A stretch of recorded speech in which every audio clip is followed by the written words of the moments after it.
Today we're reading Beauty and the Beast.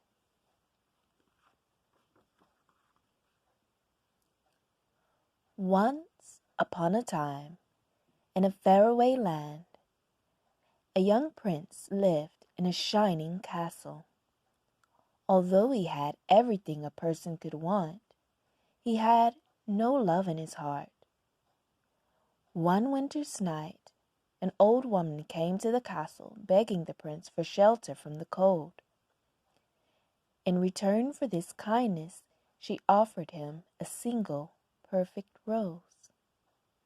Disgusted by her rags, the prince sneered at the rose and turned the poor woman away. "Do not be fooled by appearances," she warned him.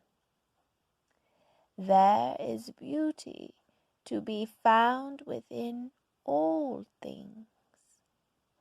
Then, in a flash, the woman's ugliness melted away to reveal a lovely enchantress.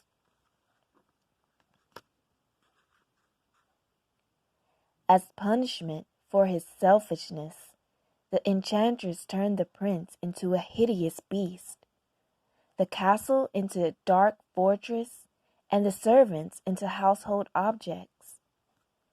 Before she left, she gave the prince two gifts: a magic mirror that allowed him to see the outside world, and the rose, which would only live into his 21st birthday.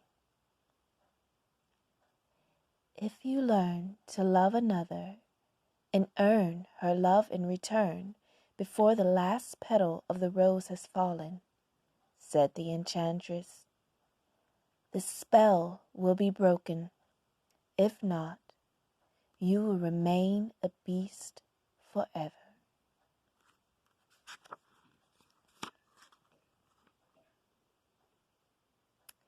A few years passed.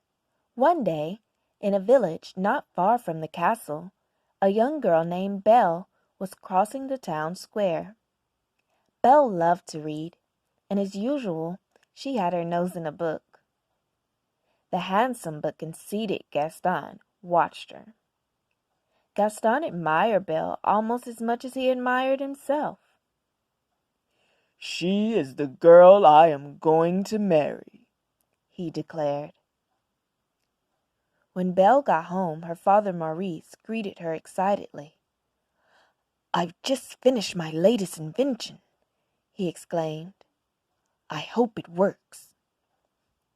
"Of course it will," Belle reassured him. "I'm sure it will win first prize at the fair."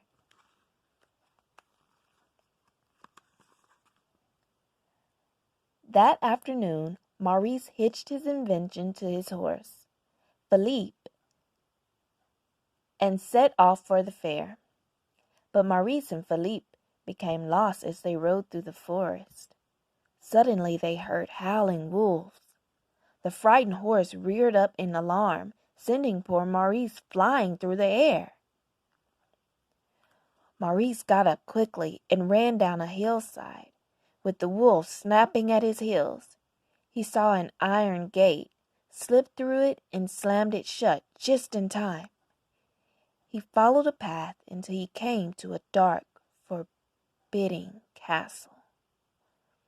When no one answered his knock, Maurice opened the creaking door and let himself in.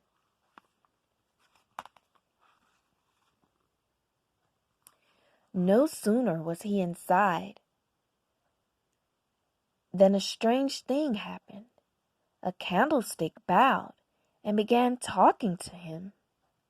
"Welcome, my good man," said the candlestick. Then a clock stepped out of the shadows and scolded the candlestick. "Lemire, you know our master said not to let anyone in."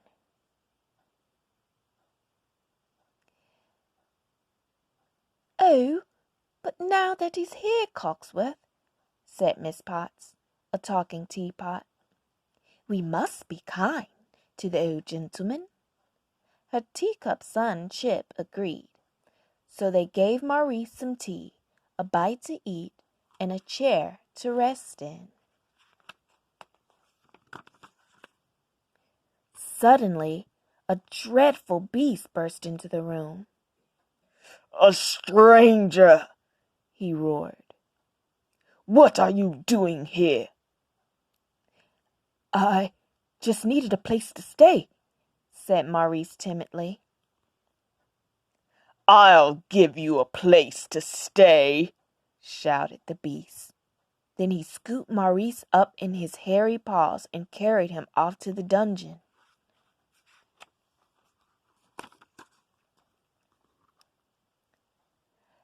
Back at the village, Belle was waiting for her father to return when Gaston came to ask for her hand in marriage.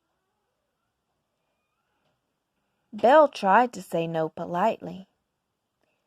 "I really don't deserve you," she started to say, but Gaston would not listen. He had backed her up against the door when Belle reached for the doorknob. She opened the door and sent him sprawling down the steps into a giant puddle.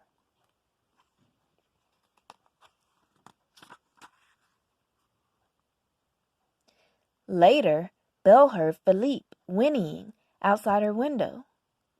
"Where is father?" she said to the horse. "Did something happen to him?" Belle threw on a cloak and leaped onto Philippe's back. "Take me to Papa," she commanded. Philippe sped through the forest until he came to the dark and uninviting castle. Belle saw her father's hat lying just inside the gate. She tied Philippe to a post and followed the path up to the castle. "Papa, are you here?" cried Belle.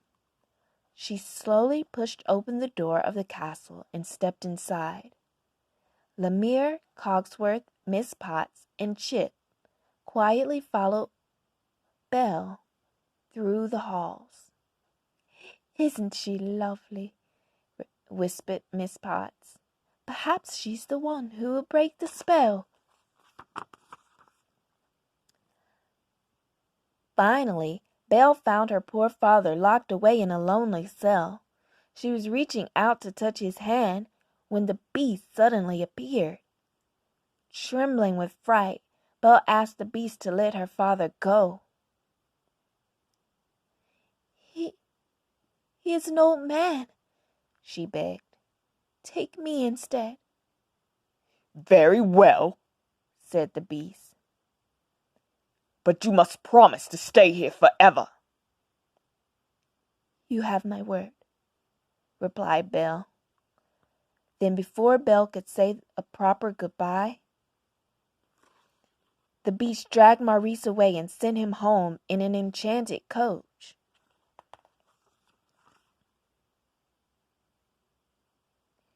Soon the beast returned for Belle. "You may go anywhere you like," he said as he showed her to her room. "but you must never go near the west wing." Then the beast shut the door. Belle was alone with Wardrobe, who was delighted to have a lovely young girl to dress. Meanwhile, Maurice raced to the village tavern to get help. "A hideous beast has Belle locked up in his castle," Maurice cried. But Gaston and the villagers only laughed at him, so he left by himself to find Belle.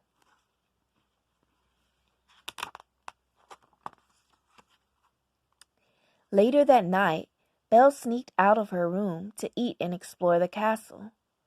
Cogsworth and Lemire started to give Belle a tour, but she slipped away to see the forbidden West Wing. "I wonder what he's hiding there," she said. When she came to the beast's room, she found the enchanted rose under a bell jar. She was about to touch its soft petals when the beast came charging towards her. "Don't touch that!" he bellowed. "I told you not to come here. Get out!" Belle ran from the room, down the stairs, and out into the freezing night. She leaped onto Philippe and began to race him through the woods. She would not stay at the castle with the horrible beasts, no matter what she had promised.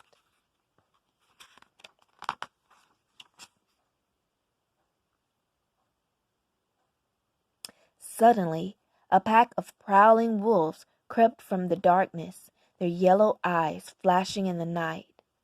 Philippe reared up in fear, and Belle tumbled to the ground. But before the fierce creatures could pounce on her, the beasts came to Belle's rescue. The wolves attacked the beasts with their sharp teeth and claws, but he fought them off. Belle mounted Philippe and was about to make her escape when she saw the injured beast stagger and fall. "I can't just leave him here," she said softly. "Help me get him back, Philippe." Together, Belle and the horse brought the beast back to the castle. Tenderly, Belle cleaned and bandaged the beast's wounds. "By the way," she said, "thank you for saving my life." Belle smiled at the beast for the first time. Shyly, he smiled back.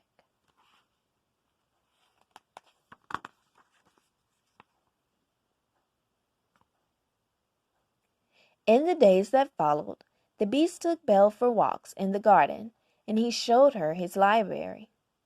In return, Belle began to teach him how to behave like a gentleman. Slowly, Belle and the beast were becoming friends. One night, after dinner, the beast bashfully led Belle to the ballroom. It wasn't long before they were waltzing gracefully across the dance floor.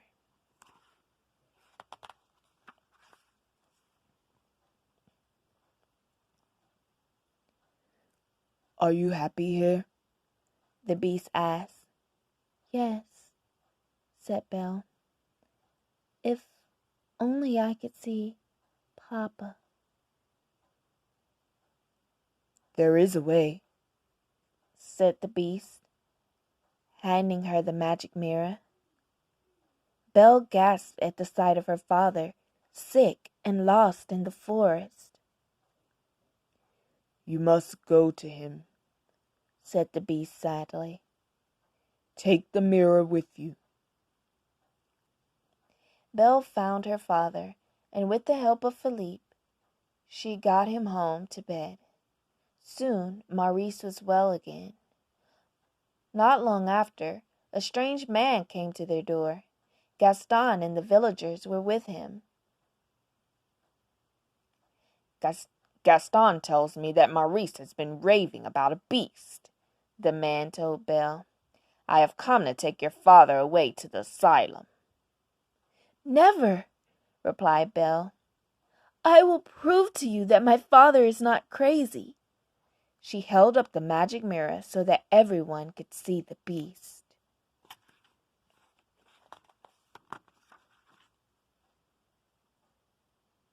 The villagers cried out in fright when they saw the beast in the mirror.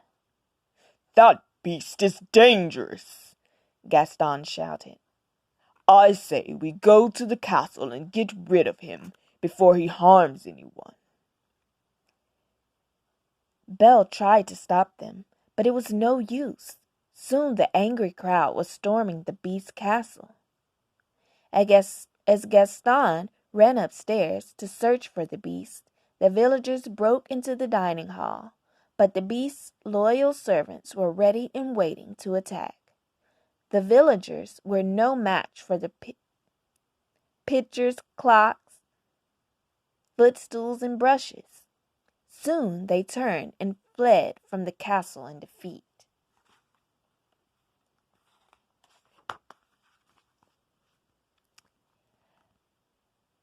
Meanwhile, Gaston had found the beast and chased him onto the roof. Get up and fight, Gaston taunted. But ever since Belle had left the castle, the beast had lost interest in living. He didn't want to fight. Gaston raised his club, ready to kill the beast.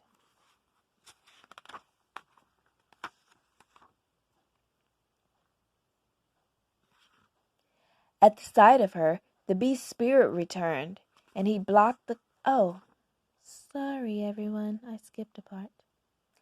No! Belle cried from below. She raced upstairs. At the sight of her, the beast's spirit returned, and he blocked the club's blow. The beast grabbed Gaston by the neck, but he could no longer find it in his heart to hurt anyone. He released Gaston unharmed. As Belle arrived and embraced the beast, Gaston sneaked up from behind. He stabbed the beast in the back.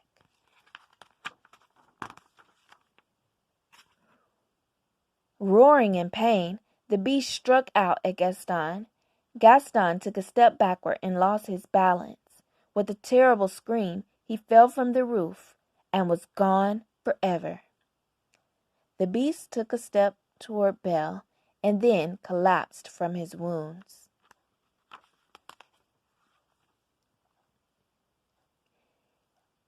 At least I got to see you one last time.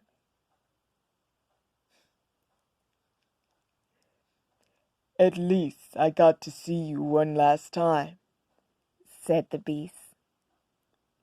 You're going to be all right, said Belle through her tears. Then she whispered, I love you. In the beast's room, Lemire and Cogsworth watched in despair as the rose shed its last petal. But then a sparkling, magical light surrounded the beast. His paws became hands and feet, and the rest of his body was restored to its former handsomeness. Belle looked on in amazement as the beast turned into a prince.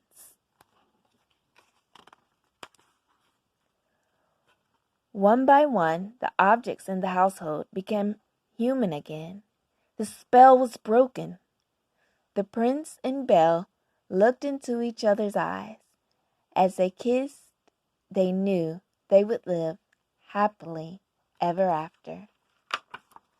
The end.